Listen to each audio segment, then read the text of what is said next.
ওনার জন্য ওই মান্যত বরং ভঙ্গ করতে হবে, ওই ওসিয়ত ভঙ্গ করতে হবে। কথা কি বুঝাতে পারছি? এরপরে প্রশ্ন হলো, সামনে কবরস্থান, হর্ন বাজানো নিষেধ, এই সাইনবোর্ড লেখা কতটা যৌক্তিক? সুন্দর একটা প্রশ্ন। অনেক কবরস্থানের পাশে লেখা থাকে সামনে কবরস্থান, হর্ন বাজানো নিষেধ। এই সাইনবোর্ড কেন লাগানো হয় আমার জানা নাই। কবরস্থানে যারা শায়িত আছেন ওনাদের কি হর্ন বাজাইলে ঘুমের ডিস্টার্ব হবে এরকম কোনো কিছু? এরকম কিছু তো না। তাহলে সেখানে হর্ন বাজানো নিষেধ হবে কেন?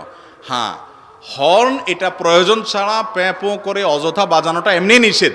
কবরস্থানে নিষেধ হবে কেন? বরং কবরস্থানে কেউ নাই, ওখানে আপনি বাজাইলেন পথচারীর জন্য, যেখানে স্কুল আছে, মাদ্রাসা আছে, মসজিদ আছে, দিনী প্রতিষ্ঠান আছে, বা মানুষের ডিস্টার্ব হয়, সেই জায়গাতে হর্ন বাজাইলেন না, সেটা লেখাটা যৌক্তিক।